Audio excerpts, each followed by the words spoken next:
Three people, three moments that changed everything. A chef fired 2 weeks before her restaurant earned a Michelin star. A man framed for a crime he didn't commit, who built a company that would one day destroy the man who ruined his life. And a translator erased from a billion-dollar deal she single-handedly saved, who found a way to make them remember her name forever. These are real stories of people who were counted out, written off, disposed of. And what they did next, nobody saw coming. Stay until the end, because the last story, it will change how you see power. Story 1. The Last Dish.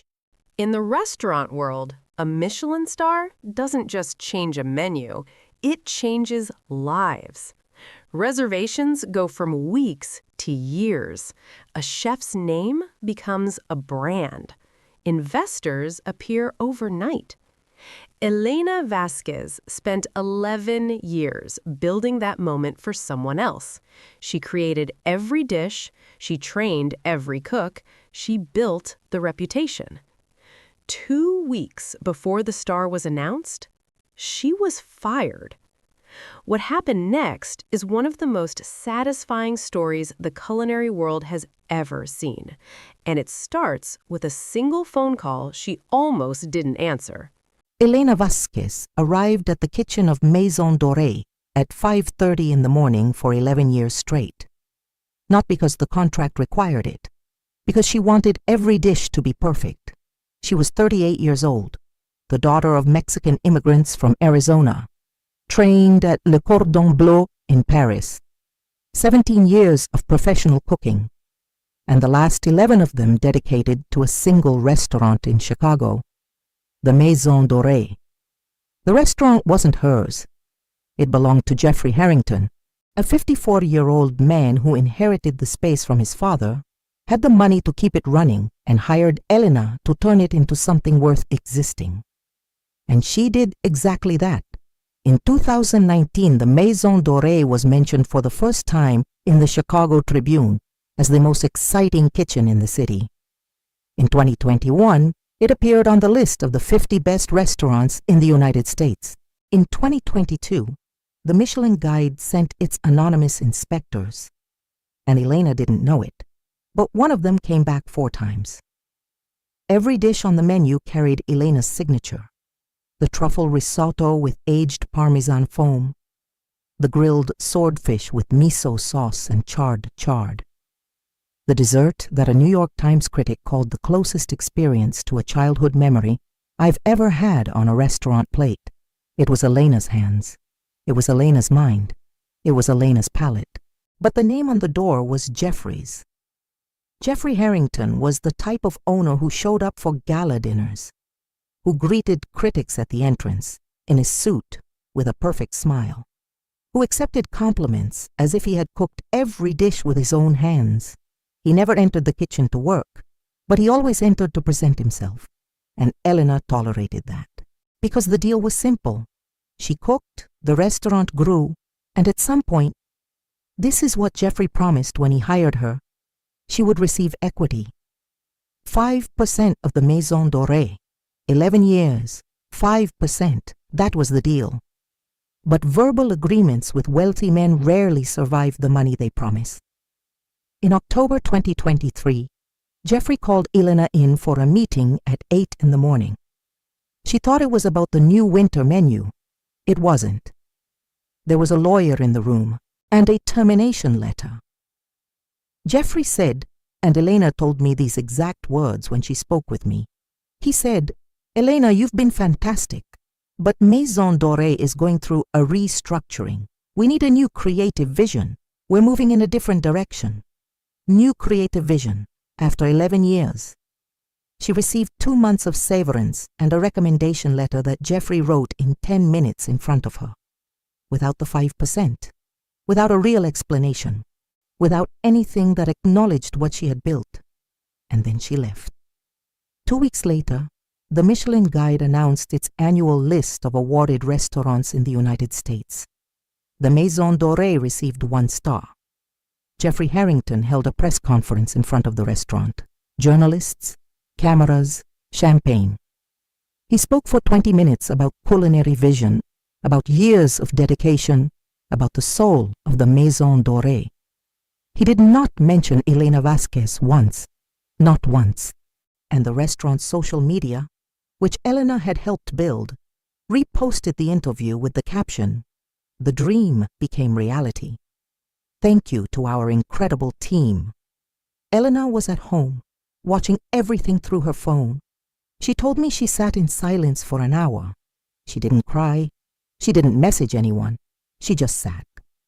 And then the phone rang. It was Sophie Laurent, a French investor Elena had met at a gastronomy festival in Lyon 3 years earlier. Sophie had an available space in River North, Chicago, 180 square meters, professional kitchen already installed, perfect location. Sophie had seen the Michelin star news, had done the math, and had a proposal. I finance, you cook, we are both owners, equal shares. Elena was quiet for a moment and then said, "Give me 2 weeks to think." She took 2 days. The restaurant would be called Raiz. In Portuguese and Spanish, root, origin, beginning. Elena worked for 4 months on the concept. It would not be fine dining in the traditional sense. It would be something different. Haute cuisine with ingredients from the Latin diaspora. European techniques applied to Mexican, Peruvian, Colombian, Brazilian products. A kitchen that told a story of identity. She brought 3 cooks who had worked with her at Maison Dorée, people who left voluntarily when they heard Elena had a new project, and she paid them 20% above market rate from day one, because she knew what it was to be treated as disposable. Raiz opened in March 2024.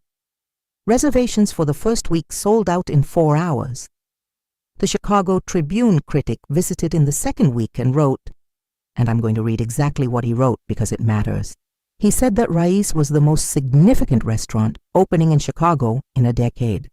A chef finally cooking with total freedom, and the result is a masterpiece. He also wrote, those familiar with the rise of Maison Dorée will recognize the culinary voice behind these dishes. Elena Vasquez always was the Maison Dorée. Now finally, she has her own name on the door. That line, that specific line. Jeffrey Harrington read it aloud to his legal team that morning. In the following 6 months, Raiz was nominated for the James Beard Award in the Best New Restaurant category, the Oscar of American gastronomy. And then the Michelin Guide sent its inspectors. You already know what happened. In November 2024, 13 months after Elena's dismissal, Raiz received a Michelin star. And the Maison Dorée? The Maison Dorée lost theirs. The guide didn't explain publicly, but the Chicago gastronomy world knew. Without Elena, the kitchen had changed. The new executive chef was competent but not extraordinary. The level had dropped. And Michelin is ruthless about drops in quality. Jeffrey Harrington requested a meeting with Elena in December 2024. She agreed. At Raiz, during the lunch service. He arrived in a suit. She was wearing her work apron. He wanted to know if she would be interested in collaborating with Maison Dorée, in consulting, in helping to recover the level. Elena told me she looked at him for about 3 seconds, and then said, "Jeffrey, I need to get back to the kitchen. We have 80 covers waiting." And she walked away. Today, Raiz has a 4-month waiting list. Elena Vasquez was named by Food and Wine magazine as one of the 10 most important chefs in the United States in 2025. Sophie Laurent, and she expanded the business. A Raiz in Los Angeles opened in September 2025.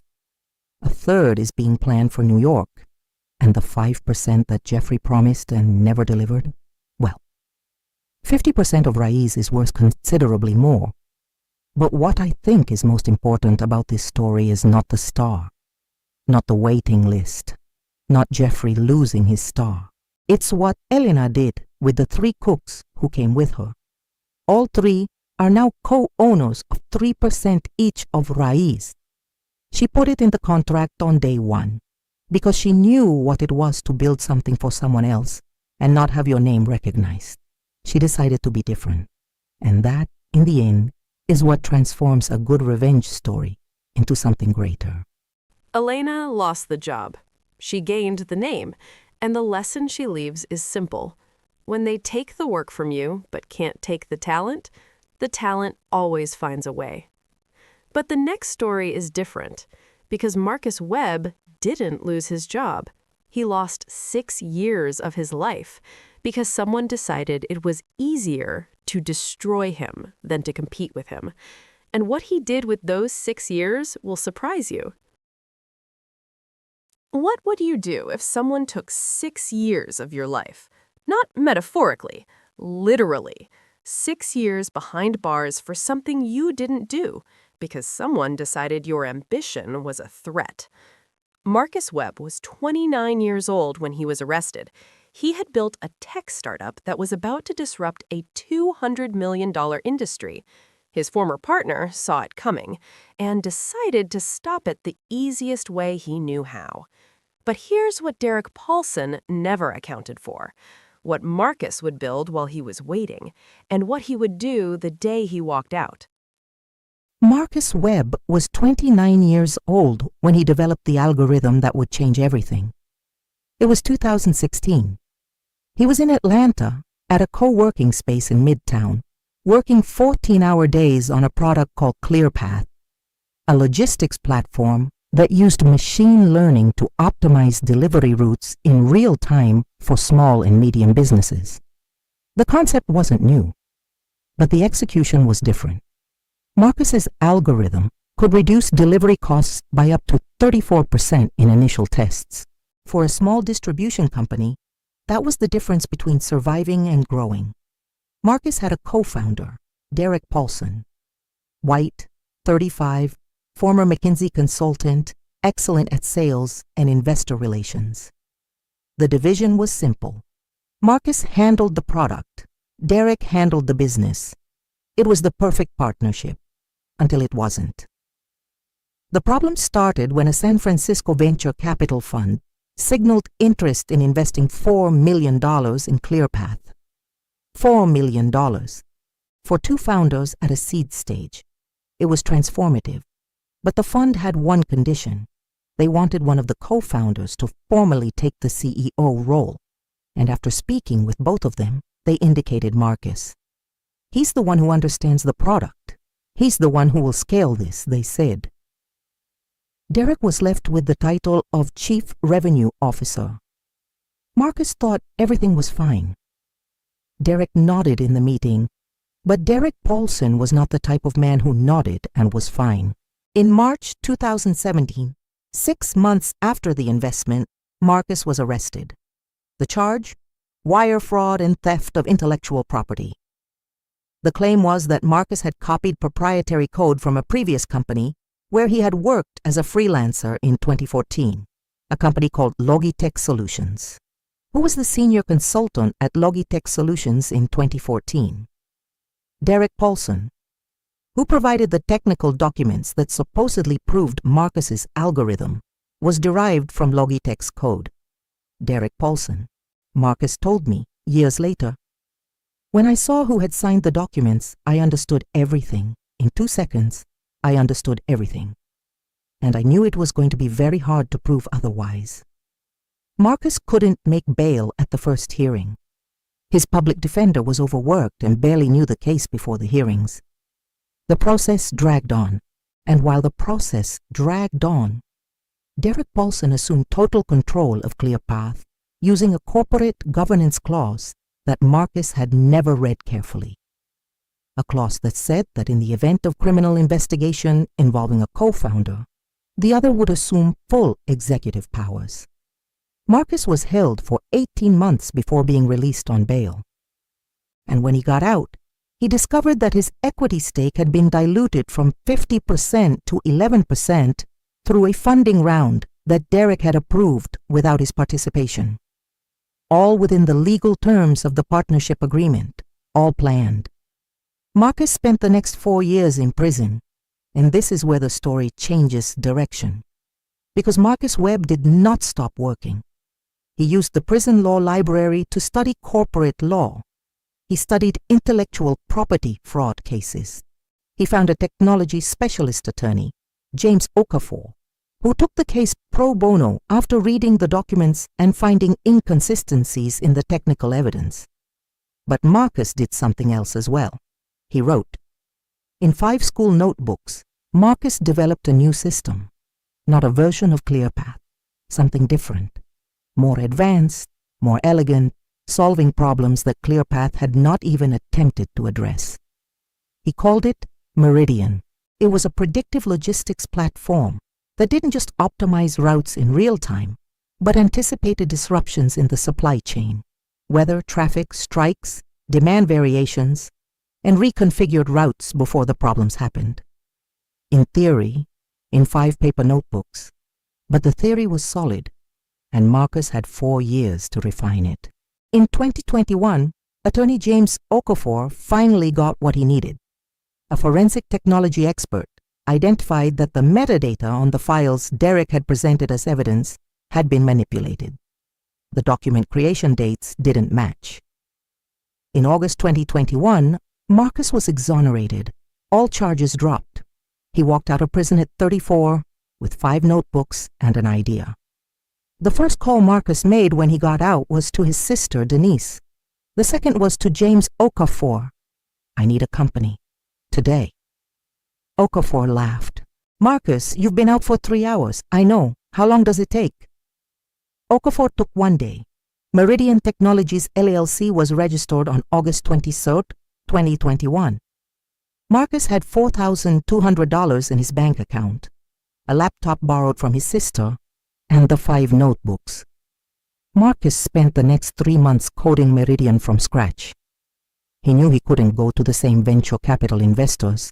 A criminal record, even a cleared one, still showed up in searches. He knew the market would be skeptical. So he didn't go to the market. He went directly to clients. He identified 15 small distribution companies in Atlanta that were losing money through logistical inefficiencies. He contacted the owners directly. He offered a free 60-day pilot. Meridian would run in their system at no cost, and Marcus would personally monitor the results. 11 of the 15 agreed. Over the 60 days, the average reduction in logistics costs was 41%. 11 company owners became paying clients on day 61. In 18 months, Meridian had 47 clients and monthly recurring revenue of $180,000. Marcus then did something unexpected. He didn't go looking for external investment. He used the cash flow generated to hire a small team, 4 engineers, 2 sales specialists, and continued growing organically. By 2023, Meridian's annual revenue was $3.8 million, and then came the call that Marcus had been waiting for, on some level, since the day he walked out of prison. It was Derek Paulson. ClearPath had been sold in 2022 to a logistics conglomerate for $28 million. Derek had received his share. But the conglomerate had gotten the integration wrong. The product had stagnated, and now Derek was back on the market as an independent consultant looking for the next project. He had heard about Meridian. He didn't know it was Marcus. The product was being sold under the company name, and Marcus had deliberately maintained a low profile. Derek requested a meeting to explore partnership possibilities. Marcus agreed, and he met at Meridian's office. When Derek walked into the conference room and saw Marcus sitting at the head of the table, he froze for 4 seconds. Marcus told me he counted the seconds. 4 seconds. Marcus said nothing. He waited for Derek to sit down, and then said calmly, "Thank you for coming, Derek. I know you didn't expect to see me here, but I needed you to see what I built, because you were the reason I had to build it." Derek tried to speak. Marcus raised a hand. "You don't need to say anything. I brought you here for a specific reason, not a partnership. is to show you the documents James Okafor has compiled, and which are now with a federal prosecutor in Atlanta who is re-examining the case of evidence tampering. Because exonerating someone is not the same as prosecuting who fabricated the accusation. Derek went pale. Marcus stood up. You can speak with his attorney. The door is right there. Derek Paulson was indicted in March 2024 for evidence tampering and fraud. The federal case is still ongoing. As for Meridian, in January 2025, the company closed a Series A funding round of $12 million. The company's valuation was set at $67 million. Marcus hired 34 people. 17 of them are formerly incarcerated individuals he found through a reintegration program he created and funds himself, the Webb Reentry Fellowship. I know what it is to walk out with nothing, he said in a recent interview. I want them to have what I didn't have. There's one thing Marcus keeps in his desk drawer. It's a photocopy of one of the 5 notebooks, the first page of the Meridian system, written by hand in a cell in 2018. At the top of the page, he wrote a phrase that's still there. They can take me out of here. They cannot take this out of me. That's everything. That's the whole story. Marcus lost 6 years. He gained a $67 million company and a mission that goes beyond money. Derek Paulson gained everything and now faces a federal case. The lesson? When they try to eliminate you instead of competing with you, it's because they know you're better. Remember that. Now, the last story of today. And I needed to save this one for the end because it's different from the other 2. Elena lost her job. Marcus lost years of his life. But Sarah Chen? Sarah Chen never lost anything in an obvious way. What happened to her was more subtle, more calculated, and because of that, her response was more surgical than you can imagine. There is a type of invisibility that is worse than being fired, worse than being framed. It's the invisibility of being essential and being treated as if you don't exist. Sarah Chen saved a $340 million deal. She was in the room for every negotiation. She was the reason 2 companies were able to trust each other. And when the deal closed, her name appeared nowhere. Not in the press release, not in the internal announcement, not even in the team celebration photo. She was the air in the room. Everyone breathed her. Nobody saw her. What she did next took 18 months, and it cost the people who erased her everything they had worked for. Sarah Chen was 36 years old when she was hired for the biggest job of her career. It was September 2022. An American consulting firm called Meridian Partners, unrelated to the company in the previous story, was acquiring a Japanese precision manufacturing company called Tanaka Engineering. The transaction value, $340 million. The problem was obvious to anyone with international experience. Negotiations between American and Japanese companies fail at an alarming rate, not because of financial issues, because of cultural issues, because of a lack of nuance, because of translators who translate words but not intent. Sarah Chen was not just a translator, she was a negotiation interpreter, a specific specialty that very few people in the world master. Fluent in English, Japanese, and Mandarin. Master's degree in linguistics from Columbia. 10 years of experience in transnational mergers and acquisitions. Meridian Partners hired her as a freelancer. 6-month contract, no credits, no equity, just hourly fees. What Sarah did in those 6 months went far beyond translating words. In Japanese negotiations, silence has meaning. A 3-second pause after a proposal can mean contemplative agreement or polite rejection. Most Americans interpret silence as hesitation and try to fill the space with unnecessary concessions. Sarah knew the difference. And more importantly, she knew how to guide the American team in real time. With a touch on the arm, a note slipped across the table, a look that meant wait. In the 3rd round of negotiations, in March 2023, The CEO of Tanaka Engineering, Hiroshi Tanaka, used an expression the Americans didn't understand. He said the proposal had the right shape, but not the right weight. The American lead negotiator, Robert Calloway, interpreted this as an opening to discuss price. Sarah quietly interrupted him. She passed a note. He's not talking about money. He's talking about long-term commitment. Ask about the transition team and employment guarantees for Japanese employees. Calloway asked the question. Hiroshi Tanaka leaned back in his chair and said, for the first time in the entire negotiation, the word "hi," yes, with conviction. The negotiation almost died in April. Tanaka had discovered a discrepancy in the due diligence reports, an accounting error that misinterpreted looked like deliberate concealment.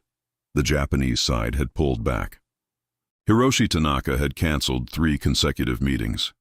Calloway was in a panic. The lawyers were preparing termination documents.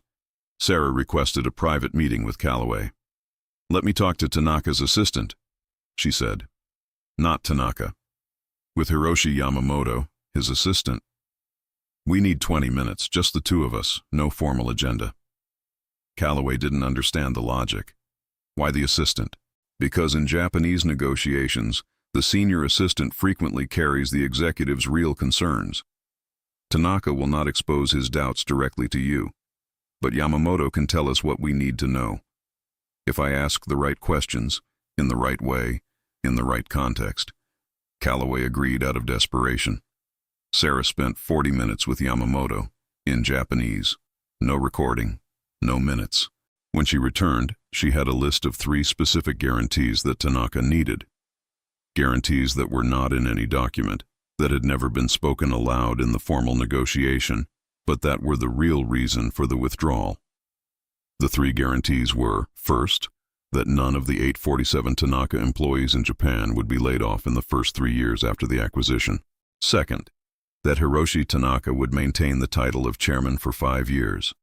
Not for vanity, but because in Japanese culture, the title represented a symbolic promise of continuity for the employees and suppliers who had built decades of relationship with the Tanaka family. Third, that the Tanaka headquarters in Japan would not be rebranded with the Meridian Partners name for at least 4 years. None of these guarantees cost Meridian Partners significant money. All of them were, for the Japanese side, more important than the price of the transaction. Sarah returned to Calloway with the list. He looked at it and said, "That's it? This is what was blocking everything?" "Yes," she said. Calloway agreed to all 3 guarantees that afternoon. Within 48 hours, Hiroshi Tanaka was back at the table. The deal closed in July 2023, $340 million, the largest acquisition in Meridian Partners history. There was a celebration at the New York office, champagne, speeches, a group photo. Sarah was not in the photo. She was in the hallway, gathering her materials from an adjacent room. The press release announcing the deal cited Robert Calloway, the Meridian Partners CFO, 2 senior attorneys and the investment bankers involved. The internal announcement to company employees mentioned the dedicated team that made this historic deal possible. Sarah Chen was not mentioned anywhere, not in the press release, not in the internal announcement, not at the signing ceremony, not in the company's annual report, which dedicated 2 pages to the Tanaka acquisition. She received her hourly fees, a thank you email from Calloway's assistant, and nothing more. Sarah told me she stared at the press release for a long time. She wasn't angry, exactly. She was clarified. "I spent 10 years being the invisible person in the room," she told me. "The person who makes everything possible and who no one can see because I'm so integrated into the process. And I always told myself it didn't matter. That the work was what mattered, that I didn't need credit." She paused. "But that press release showed me something. It showed me that invisibility is not accidental. It's a choice they actively make. They knew I was there. They chose to erase me. And if it's a choice, I can make a choice too." She opened a blank document, and she started writing. Sarah's plan was not destruction. It was repositioning. She had something that Calloway and Meridian Partners had never considered. She had relationships. During 6 months of negotiations, Sarah had spent more time with the Tanaka engineering team than any American in the room. She had dined with Hiroshi Yamamoto, had visited the main factory in Osaka with the senior engineers, had exchanged messages with Tanaka's CFO about their families. She was, for the Japanese Tanaka team, the only American they trusted completely, and Callaway had forgotten that. Sarah wrote a 15-page document, not a manifesto, not an accusation, a service proposal, and she sent it directly to Hiroshi Tanaka. The proposal was simple. Sarah was offering her consulting services directly to Tanaka Engineering to manage the cultural integration with Meridian partners over the next 3 years, not as a Meridian subcontractor, directly to Tanaka. She explained in Japanese with all the necessary cultural precision that she had been responsible for the critical moments of the negotiation, including the conversation with Yamamoto in April, which she knew that Hiroshi knew about, and that her absence from the integration process would create risks the deal simply could not absorb. Hiroshi Tanaka responded within 72 hours, in formal Japanese, which Sarah translated for me. "You were the reason I signed. I know that." Yamamoto told me everything. I am glad you wrote. Sarah Chen was hired by Tanaka Engineering with a 3-year contract, annual fees, $380,000, more than double what Meridian Partners had paid her for the 6 months of negotiation. But that was just the beginning, because Hiroshi Tanaka had a network, other Japanese companies that trusted his judgment, other CEOs who had seen, through Tanaka, how a well-managed cultural integration could work compared to the ones that had failed. Within 18 months, Sarah had 4 Japanese clients. Within 2 years, 8. She created her own firm, Chen Cultural Intelligence, a team of 6 specialists in transnational negotiations with expertise in Asian markets. By 2025, the firm's annual revenue was $2.3 million. And then came the moment Sarah hadn't planned, but which happened anyway. In October 2024, Meridian Partners initiated negotiations for a second acquisition, this time a South Korean semiconductor company. Estimated value, $520 million. The negotiations stalled in the first weeks. The Korean team closed off. The Americans didn't understand why. The CEO of Meridian Partners, not Callaway, a new CEO who had taken over after a restructuring, personally called Sarah. He had done the research, had seen her work with Tanaka, had heard, through the industry, that she was the real reason behind the success of the $340 million deal. "We need you," he said. Sarah was quiet for a moment, and then said, "I know you do. Send me the proposal in writing. The terms are my firm's terms. I don't negotiate fees, I don't accept partial credits, and my name appears in all relevant project materials. All of them." The CEO agreed to all the terms. Sarah Chen appeared in the Korean Deal's press release as senior cultural consultant, the first time in 10 years of career that her name appeared in an official communication. But what I find most powerful about this story is not the press release. It's what Hiroshi Yamamoto, the Tanaka assistant who had coffee with Sarah at that hotel in April 2023, said when he learned everything. He said, in Japanese, "She was always in the room. She simply let them realize too late to pretend she wasn't." As for Robert Callaway, he's still at Meridian Partners, still closing deals, but every time an international negotiation stalls, and they do regularly, Sarah Chen's name comes up in internal conversations, and someone has to explain once again why she is no longer available as a freelancer for Meridian. The answer is always the same, because she has her own firm now, and her terms include full credit. Callaway was the one who made the decision to erase her from the press release. He lives with that decision every time an international deal gets hard. Sarah told me one thing at the end of our conversation that stayed with me. I asked if she had felt anger, if she had wanted to confront Callaway, if she had wanted him to know exactly what he had lost. She thought for a second. "I didn't need him to know," she said, "because the market knew, the clients know, the Japanese know, the people who matter, they know. And when you're truly good at what you do, the only revenge you need is to keep doing it." She paused. "But yes, When the new CEO called me in a panic in October 2024, that silence I made before I answered, she smiled. That silence was for Callaway.